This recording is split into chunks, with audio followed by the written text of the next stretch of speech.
Hello. Today we visit r/AskReddit to see what scandal is currently happening in the world of your niche interest that the general public would probably have no idea about. Make sure to comment anything you want down below, but make sure to comment something. With that, sit back and enjoy. My grandmother's fall alert, which is supposed to be a medical device that's like a necklace worn around her neck which calls emergency contacts if it detects she has fallen over, can receive phone calls. Now she has telemarketers calling her on this emergency thing trying to sell her $1,000 medical devices. Who the duck sold the list of contact numbers for seniors' emergency fall devices? That's one of the scummiest things I've read in this whole thread. What the duck? Wow. Call the company and news stations. That is so ducking predatory. Normally, when people on Reddit post, "call the news," it's on some dumb bullshit that the news doesn't care about. In this case, however, yes. Seriously, please 100% call the news.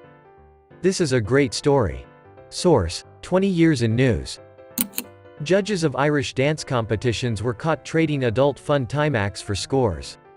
"Ass in the air" is the new catchphrase of the entire organization thanks to one judge's particularly graphic text messages.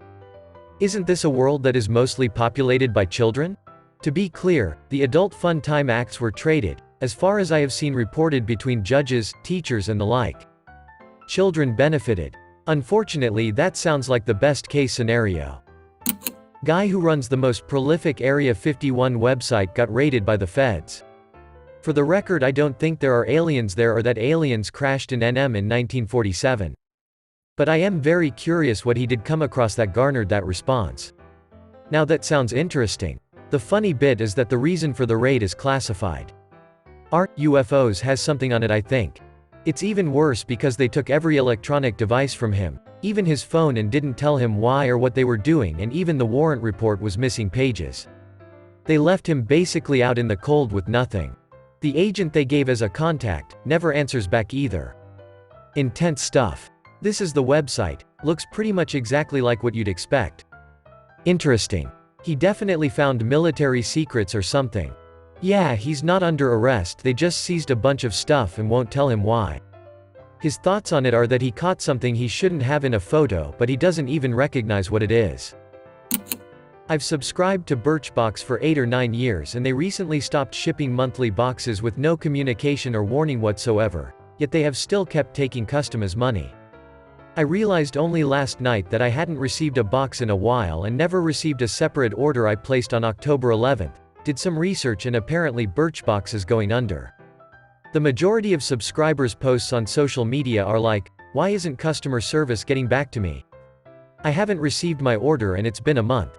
My Birchbox account showed my next order date of December 30th, 1969, which is a common default date in programming, so I'm told. So everything is wiped, there is no customer service anymore. No one is going to answer them. Subscribers and customers will collectively have to come to the slow realization that they're not getting their money back.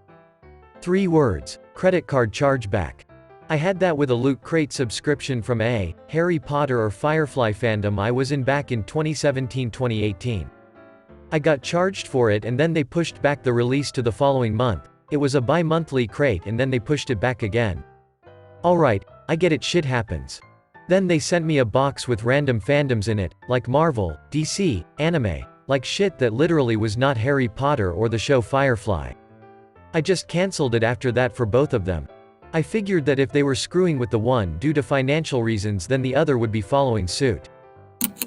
People who use Photoshop will start having to pay to use Pantone colors. It's worse than that. Photoshop is actually deleting Pantone color data from files when it comes across them if you are not paying for the subscription. So you could open an old work and it just is missing a color? Literally, yes. Anything using Pantone colors is replaced by black. There are significantly less destructive viruses out there than that. Wow. Fun fact, there was once a worm that would infect your computer, update it to fix the vulnerability that allowed it to be infected, then delete itself. The short explanation, if anyone is curious: Pantone standardizes colors. For the average person this doesn't matter, but if you're a major company that produces products, it's practically a necessity to have 100% reliable color accuracy between your design team and manufacturer. We're not entirely sure of the specifics, but they got into a thing with Adobe, and now Adobe is no longer going to support Pantone colors in Photoshop by default. Now that Photoshop is a subscription service, you pretty much can't legally avoid this. The solution for right now is you need to pay $15 per month extra for your Photoshop software to utilize Pantone colors. Edit. To clarify why Pantone color standardization is still important despite the existence of specific hex values, please refer to this comment or the LTT video. Organized medicine is falling apart. Hospitals are employing far less staff than is safe. They are boarding many patients in the ER because the hospitals are too full of inpatients, there are multiple national shortages of medications and medical equipment, and pay is going down for physicians, nurses, pharmacists, and techs at the same time of record profits for national insurance and hospital companies, i.e., HCA. We have been functioning in crisis mode since COVID, and things are only getting worse. Doctors and nurses are retiring or finding other employment more than at any other time. During this season of COVID, flu, and RSV, children's hospitals are an absolute war zone. There is no solution in sight either. The only factor keeping it all afloat is the resiliency and resourcefulness of docs and nurses doing everything in their power to help patients. It is extremely exhausting. My mom works in the busiest Walmart pharmacy on the West Coast. There is no other one for 200 miles in any direction.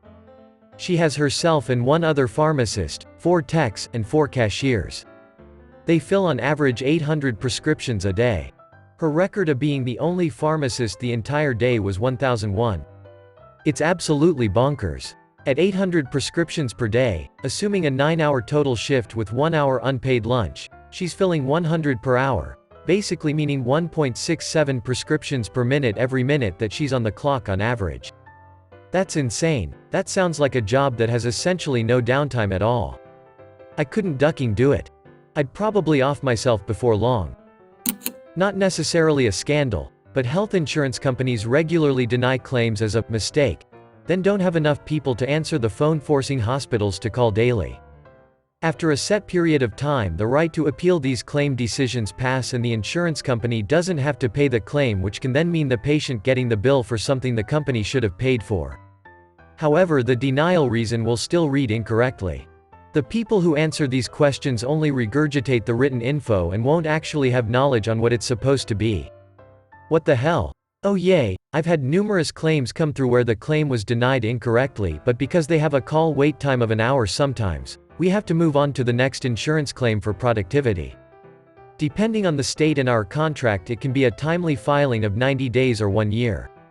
Between the insurance and the hospital not having enough staff to keep up with patients, often insurance companies will hand the money out and hope it was correct, and then deny the money transfer later or just outright deny the claim, and then it's the hospital's responsibility to find it in time.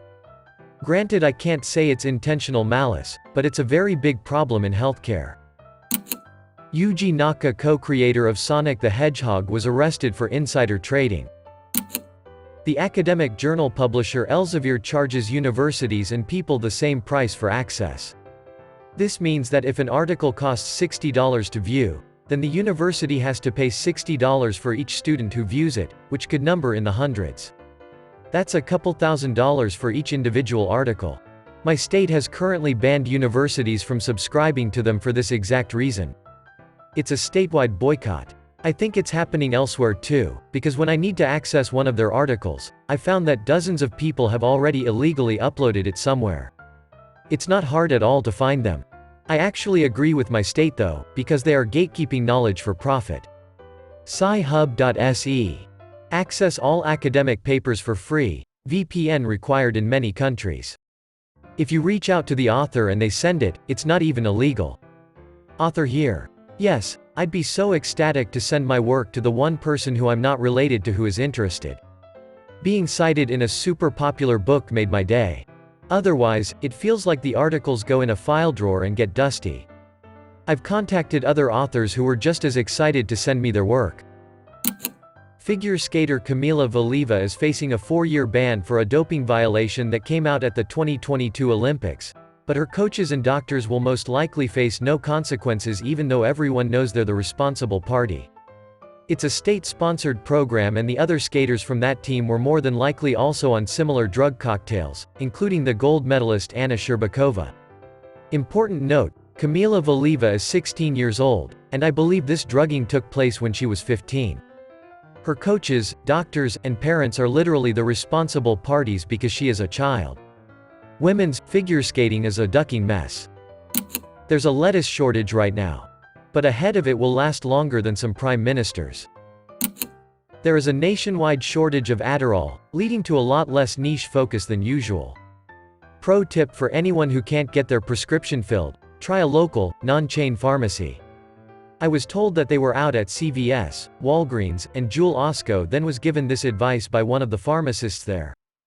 They have never had a shortage in the 6 months I've been with them. It's cheaper than at any of the chain pharmacies, and they deliver it to my house free of charge with a little baggie of candy. If you're in Chicago, it's New City Halsted Pharmacy. They're pretty sweet. I can't believe I went to CVS for 7 years without realizing how shitty it was. A major African violet seller has been shipping out plants with INSV, impatiens necrotic spot virus. There's no cure, you have to destroy the plant. It spreads through sap, so bugs or improper sanitation can spread it throughout a collection.